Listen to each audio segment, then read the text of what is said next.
Imagine the absolute worst-case scenario. It isn't the idea of dying at your desk when you're 65 years old. That is a tragedy, sure, but there is something even more haunting.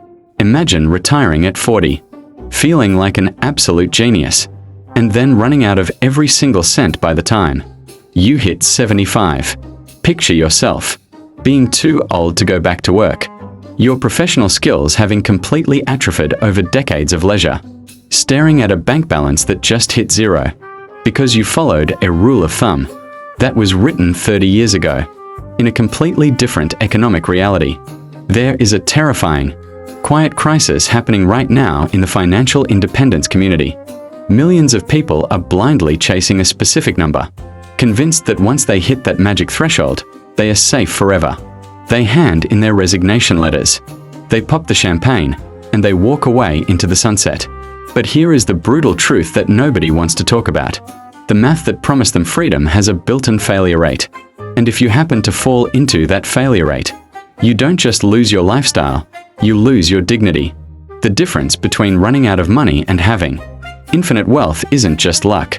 It often comes down to the razor-thin margin between two specific multipliers, 25x and 33x. My name is Bill, and I spend way too much time obsessing over the invisible lines that separate the merely rich from the truly wealthy, and more importantly, the secure from the anxious. If you are someone who is grinding away right now, saving every penny and trying to buy your freedom, but you have this nagging fear in the back of your mind that maybe, just maybe, your calculations are wrong, you need to hear this. We are going to audit the most sacred cow in personal finance. We are going to put the legendary 4% rule on trial.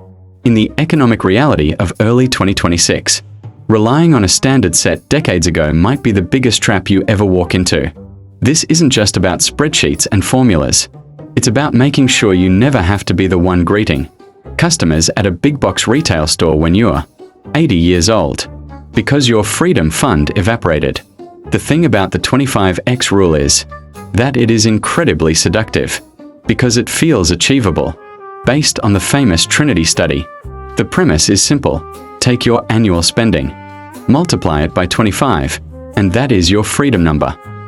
If you spend $50,000 a year, you supposedly need $1.25 million invested. The theory suggests you can withdraw 4% of that portfolio every year, adjusted for inflation, and you'll likely be fine for 30 years. But look at the fine print, 30 years. If you retire at 65, that gets you to 95, which covers most lifetimes.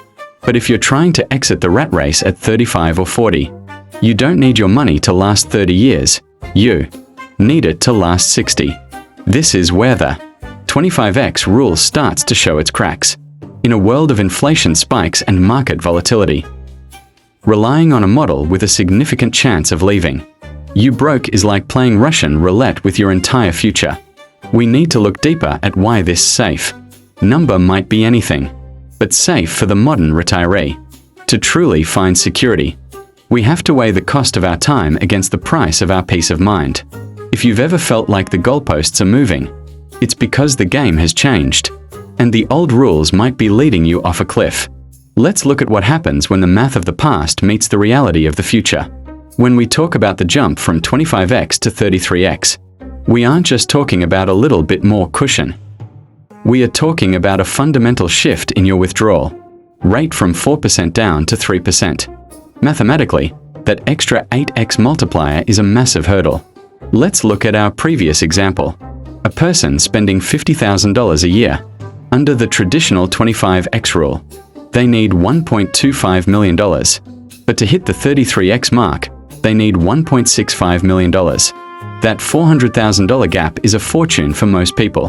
For a high-earning professional saving $40,000 a year, that isn't just a rounding error. That is 10 extra years of grinding. That is 3,650 more days of soul-crushing commutes, office politics, and missing your children's milestone moments. This is the central conflict of modern FIRE. Do you risk running out of money by stopping at 25x? Or do you risk wasting your prime years working for safety you might never actually need? To understand why the 25x rule is specifically dangerous right now, You have to understand sequence of returns risk. This is the financial equivalent of getting punched in the mouth the very second you walk out of your office for the last time. If you retire with $1.25 million and the market pulls back 20% in your first year, which we've seen happen plenty of times, your portfolio instantly drops to $1 million. But remember, you still have to take out that $50,000 to pay for your life. Suddenly, you're down to $950,000.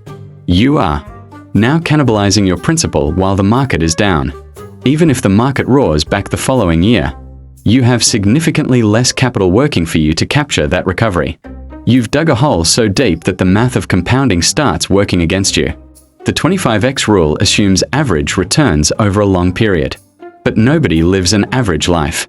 We live in specific, volatile timelines. If you retire into a recession with only 25x, you are statistically at a high risk of total failure. The 33x rule, on the other hand, is built like a tank. It is designed to absorb that initial punch and keep moving. If you have $1.65 million and the market drops 20%, you still have $1.3 million left.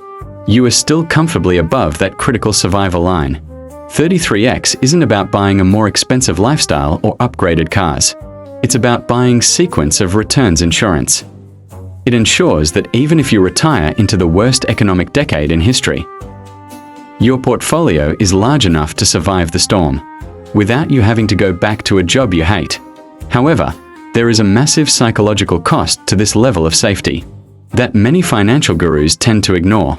It's what I call one more year syndrome. I see it all the time in the community. Someone hits their 25x number and they are technically free. But then fear creeps in. They say, I'll just work one more year to get to 27x. Then they get there and the goalpost moves to 30x. Then 33x. They become like dragons hoarding gold in a cave, terrified to actually step out and live. The math of 33x is undeniably safer. But the utility of that extra money diminishes the older you get. If you're 50 and you stay in a high-stress job until 55 just to hit that 33x mark, you have traded 5 of your healthiest, most mobile years for a slightly thicker safety cushion. You can always find a way to make more money later, but you can never, ever buy back the time between age 50 and 55. There is a grim irony in becoming the richest person in the graveyard because you were too scared to trust the math. You have to decide if the price of that extra security is worth the literal years of your life you have to trade to get it. Planning for the future is essential, but at a certain point, over-planning becomes a form of procrastination that keeps you from ever truly starting your life. So, how do we actually solve this? Because clearly, neither extreme is perfect. The solution lies in realizing that retirement isn't a binary light switch anymore. It's more like a dimmer switch. The biggest mistake most people make is assuming they'll spend the exact same amount of money every single year, adjusted perfectly for inflation, regardless of what the stock market is doing. That is robot thinking, not human thinking. The smartest approach is what I call the Dynamic Guardrail Strategy. You aim for 25x as your quit the job I hate number. Once you hit 25x, you are technically free. You leave the high-stress corporate gig. But instead of sitting on a beach doing absolutely nothing, you coast. You earn a little bit of active income doing something you actually enjoy, maybe covering just half of your expenses, while your portfolio continues to grow undisturbed in the background. This bridges the gap between 25x and 33x without requiring you to stay trapped in a cubicle. You let compound interest do the heavy lifting to get you from a lean retirement to a wealthy one while you're already out there enjoying your life. There is also a huge factor that the 25x rule assumes, which isn't true in the real world: spending rigidity. In reality, human spending is flexible. If the market tanks 20% in a year, are you really going to go through with that $10,000 luxury vacation to Europe? Probably not. You're going to stay home, cook more meals, and cut your discretionary budget by 10 or 15% for a year or two until things stabilize. This flexibility factor is exactly what saves the 25x rule from failure in most scenarios. If you are willing to tighten your belt during a downturn, 25x is plenty.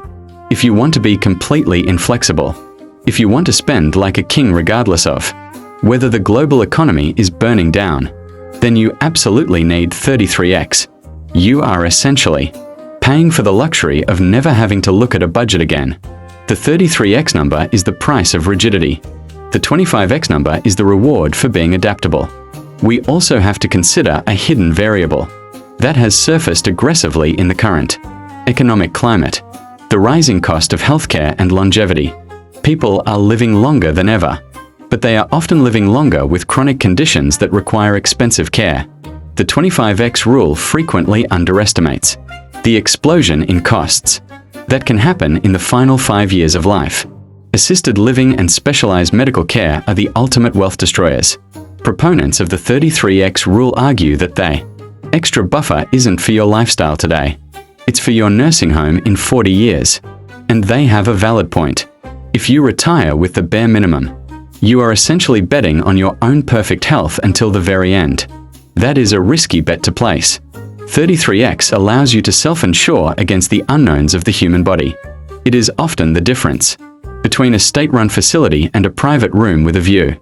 It sounds morbid, but honest financial planning is ultimately about planning for the eventual decay of your own body.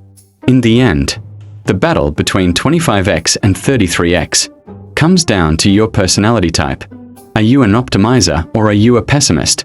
If you're an optimizer, 25x is enough because you know that if things go sideways, you have the agency to pick up a consulting gig or cut costs. You trust your ability to adapt. But if you have high anxiety, 25x will feel like a prison. You will check your portfolio every single morning, and a 1% market drop will ruin your entire week. For that person, the extra years of work required to hit 33x aren't a waste of time. They are the price of mental peace. You aren't buying more money. You're buying the ability to ignore the news. The actionable play here is simple. Don't blindly aim for a number just because a blog post or a study told you to. Run your own simulations. Look at your spending and ask how much of it is truly discretionary. If 50% of your spending is fun money that you could cut tomorrow, 25x is incredibly safe. But if 90% of your spending is fixed costs like a mortgage and insurance, 25x is a ticking time bomb. Remember, the goal isn't the number itself. It's the life that the number supports. Don't become so obsessed with the math of the future that you forget to live the math of the present. If you're sitting there with a spreadsheet open right now trying to decide if you can finally walk away, I want to hear from you. Are you team 25x or team 33x? Drop a comment and let's talk about it. If this video helped you clarify the fuzzy math of freedom, share it with someone who needs to hear it. My name is Bill, and I'll see you in the next one.